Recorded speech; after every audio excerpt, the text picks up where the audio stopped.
Election commission ಅಂದರೆ ಜನರು ವೋಟನ್ನು ಸೇರಿಸೋ ಕೆಲಸ ಮಾಡ್ತಾ ಇದ್ರು. ಈಗ ಎಲೆಕ್ಷನ್ ವೋಟನ್ನು ತೆಗೆಯುವಂಥ ಕೆಲಸ ಮಾಡ್ತಾ ಇದ್ದಾರೆ. It has become A BJP tool kit of the BJP central government. ಇವಾಗ ಬಿಜೆಪಿ ಇವಾಗ ಎಲೆಕ್ಷನ್ ಕಮಿಷನ್ ಉಳಿದಿಲ್ಲ, ಬಿಜೆಪಿ ಕಮಿಷನ್ ಪರಿವರ್ತನೆ ಆಗಿದೆ.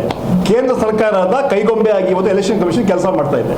ಇವತ್ತು ಅಸ್ಸಾಂ ನಾವು ನೋಡಿ, ಬಿಹಾರಲ್ಲಿ ನೋಡಿದ್ವಿ, ಬೆಂಗಾಲಲ್ಲಿ 91 ಲಕ್ಷ ವೋಟನ್ನು ತೆಗೆದಿದ್ದಾರೆ.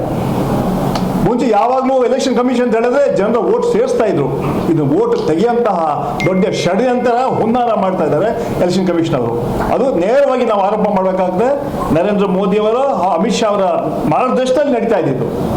ಅದಕ್ಕೆ ಇವತ್ತು ಕರ್ನಾಟಕ ಕಡೆ ಗಮನ ಕೊಟ್ಟಿದ್ದಾರೆ. ಯಾವ ಕಾರಣಕ್ಕೆ ಬಿಡೋದಿಲ್ಲ.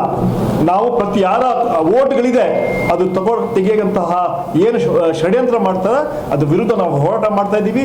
ಜನ ಜಾಗೃತಿ ಮಾಡ್ತೀವಿ. ನಮ್ಗೆ ಗೊತ್ತಿದೆ ಯಾವ ರೀತಿ ಅಲ್ಲಿ ವೋಟ್ ತೆಗೆಯುವಂತಹ ಕೆಲಸ ಮಾಡಿದ್ರು.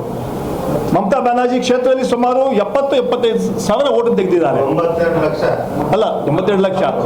ಸ್ಟಾಲಿನ್ ಕ್ಷೇತ್ರದಲ್ಲಿ ಕೂಡ ತೆಗೆದಿದ್ದಾರೆ. ಅವರೆಲ್ಲ ಪಿಕ್ ಅಂಡ್ ಚೂಸ್ ಮಾಡಿ ಮುಖ್ಯಮಂತ್ರಿಗಳಿದ್ರು, ಹಿರಿಯ ಮುಖಂಡರು ವೋಟ್ ತೆಗೆಯುವಂತ ದೊಡ್ಡ ಷಡ್ಯಂತ್ರ ಮಾಡ್ತಾ ಇದ್ದಾರೆ. ಕರ್ನಾಟಕದಲ್ಲಿ ನಾವು ಅದನ್ನು ಬಿಡೋದಿಲ್ಲ. ಜನ ಹಕ್ಕಿಗೆ ನಾವು ಹೋರಾಟ ಮಾಡ್ತೀವಿ. ಇವತ್ತು SR ಬಗ್ಗೆ ಎಲ್ಲ ಜಿಲ್ಲೆಗಳಲ್ಲಿ, ತಾಲೂಕುಗಳಲ್ಲಿ ಅಲ್ಲಿ ನಾವು ಚರ್ಚೆ ಮಾಡೋ ಹಿನ್ನೆಲೆಯಲ್ಲಿ ಉಸ್ತುವಾರಿ ಹಾಕಿದ್ದಾರೆ. ಅದಕ್ಕೆ ವಿಶೇಷ 2 ತಿಂಗಳು ನಮ್ಮ ಪಕ್ಷದ ಕಾರ್ಯಕರ್ತರು ಬೂತ್ಗಳಲ್ಲಿ ನಮ್ಮ BLA 2ಗಳು ಅವ್ರ ಮೇಲೆ ದೊಡ್ಡ ಜವಾಬ್ದಾರಿ ಹೊಣೆಗಾರಿ ಕೊಟ್ಟಿದ್ದೀವಿ. ಯಾವ ಕಾರಣಕ್ಕೆ ಒಂದು ವೇಳೆ ಹೆಚ್ಚಾಗಿ ಆದರೆ ನಾವು ಬೀದಿಗೆ ಬಂದು ಹೋರಾಟ ಮಾಡೋಕ್ಕೂ ಸಿದ್ಧ ಅಂತ ಹೇಳಲು